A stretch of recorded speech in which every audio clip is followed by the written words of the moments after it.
ہاتھوں میں آتا ہے تو انگوٹھے چوم لیتے ہیں. سب سے پہلے حضور نبی کریم صلی اللہ تعالی علیہ وسلم کے نام کے اگر کسی نے انگوٹھے چومے ہیں تو حضور نبی کریم صلی اللہ تعالی علیہ وسلم کے والد امی حضرت وہ سلام نے چومے. سب سے پہلے انہوں نے چومے. پھر آپ کو دنیا میں بھیجا گیا. اتنے ہی سال گرہ ازاری کرتے گئے. بلکہ مورخین لکھتے ہیں کہ جتنے بھی انبیاء آئے سارے خوف و خشیت والے تھے. سارے خوف و خشیت والے تھے. لیکن آدم علیہ نبینا علیہ السلام اللہ کی بارگاہ میں اتنا روئے کہ کوئی نبی نہ اتنا روئے.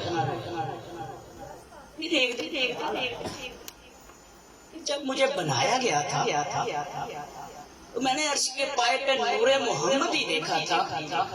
کیوں نہ اس کا وسیلہ دے کے رب سے شفاعت طلب کروں, اللہ سے مغفرت طلب کروں. اللہ پاک سے مغفرت طلب کی. اللہم اغفر لی بحق محمد رحمت للعالمین. اے اللہ مجھے محمد عربی کے صدقے سے بخش دے. رب تبارک و تعالیٰ نے فرمایا کہ جا آدم تجھے بخش دیا, تجھے نور محمدی کے بارے میں اور محمد کے بارے میں پتہ کیسے چلا؟ عرض کی باری تعالیٰ جب تو نے مجھے بنایا, مجھ میں روح ڈالی, میں نے نظر اٹھا کے عرش کے پائے کی طرف دیکھا تو سب سے اوپر والے پائے پر لکھا ہوا تھا لا الہ الا اللہ محمد الرسول اللہ. میں نے یہ دیکھا کہ تیرے نام کے ساتھ ایک اور ہستی کا نام لکھا تھا. میں نے سوچ لیا جس کا نام تیرے نام کے ساتھ لکھا ہوا ہے یہ کوئی عام ہستی ہو ہی نہیں سکتی. میں نے کہا یہ جو عام ہستی نہیں ہے اس کا وسیلہ دے کے دعا کرو.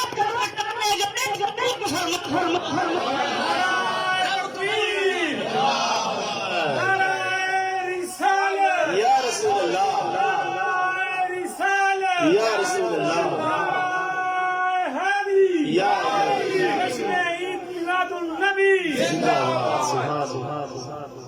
اور حضور علیہ السلام آپ سے پوچھا گیا ان جابر قال متى وجبت لك النبوة یا رسول اللہ قال كنت نبيا وآدم بين الماء والطين وفي رواية أقرأ قال رسول الله صلى الله تعالى عليه وسلم كنت نبيا وآدم بين الماء. حضرت جابر رضی اللہ تعالی عنہ حضور کی بارگاہ میں عرض کرتے ہیں یا رسول اللہ صلی اللہ تعالی علیہ وسلم مجھے یہ فرمائیے کہ آپ نبی کب بنے, آپ کے لیے نبوت کب ثابت ہوئی؟ ارشاد فرمایا جابر میں تب بھی نبی تھا جب آدم ابھی پیدا بھی نہیں ہوئے تھے. ان کا بھی خمیر بھی نہیں بنا, میں تب بھی نبی تھا. اور آپ کب سے دور ہے؟ حضرت جبریل علیہ نبی علیہ السلام حضور کی بارگاہ حضور کی بارگاہ عرض کرتے ہیں کہ یا رسول اللہ صلی اللہ تعالی علیہ وسلم حال چال ہوتا ہے تو حضور نبی کریم صلی اللہ تعالی علیہ وسلم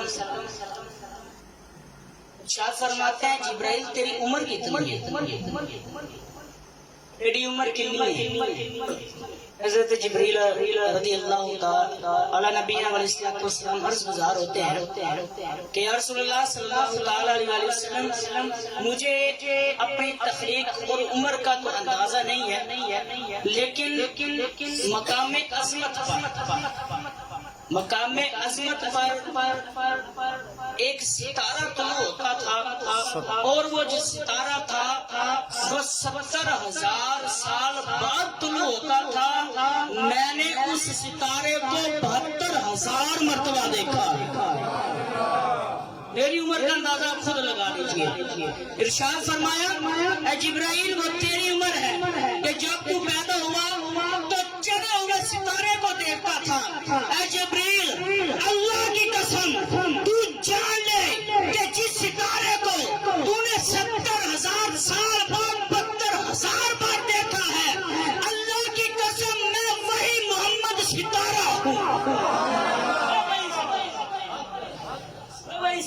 سرکار علیہ السلام تب سے، بلکہ یوں کہیں کہ سرکار علیہ السلام تب تھے کہ جب کچھ نہیں تھے.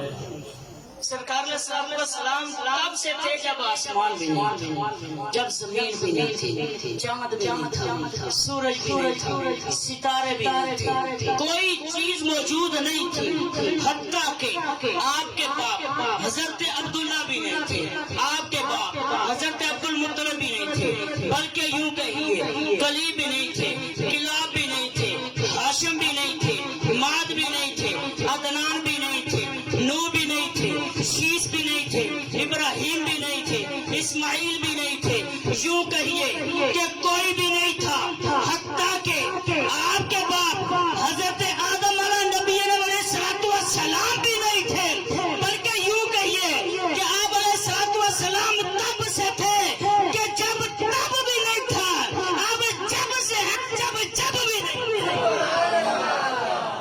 سبحان اللہ. اس کا تصور بھی نہیں تھا. حضور نبی کریم صلی اللہ تعالی علیہ وسلم مبدأ کائنات. حضرت جابر کتنے خوش نصیب ہیں. حضور علیہ السلام سے سوال کرتے رہے اور انہوں نے سوال کیا تو ہم تک علم پہنچا. عرض کرتے ہیں یا رسول اللہ صلی اللہ تعالی علیہ وسلم یہ ارشاد فرمائیے ما خالق اللہ تعالی اول شیء، رب تبارک و تعالی نے سب سے پہلی کون سی چیز تخلیق فرمائی تھی؟ یہ ارشاد فرمائیے کہ رب تبارک و تعالی نے سب سے پہلی کون سی چیز تخلیق فرمائی تھی؟ ارشاد فرمایا اول ما خالق اللہ تعالی نور النبیک یا جابر. اے جابر سن لے، سب سے پہلی تخلیق کے بارے میں سوال کرنے والے جابر سن لے اور مقام محبت اندازہ محبت کا اندازہ لگائیے اور تکلم کا اندازہ لگائیے. سب سے پہلے جواب دے کے نام بھی ارشاد فرمایا. ارشاد فرمایا سب سے پہلے پیدا کی گئی چیز کے بارے میں پوچھنے والے جابر سن لے اول ملک اللہ تعالی نبیک یا جابر. سب سے پہلے اللہ نے جو چیز تخلیق فرمائی تھی نبی کا نور تھا. وَخَالَقَ تَعَالَى مِن نُورِ كُلَّ شَيْءٍ. ارشاد فرمایا تبارک و تعالی میرے نور سے پھر ہر چیز کو پیدا فرما ہر چیز فرما کریم صلی اللہ علیہ وسلم.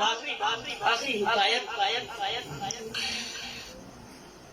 امیر اہل سنت پیر و مرشد اپنے رسالے عاشق میلاد بادشاہ میں ایک حکایت نقل فرماتے ہیں امام جلال الدین سیوطی شافعی رحمۃ اللہ علیہ کے حوالے سے کہ ایک عامر یمنی نام کا بندہ تھا.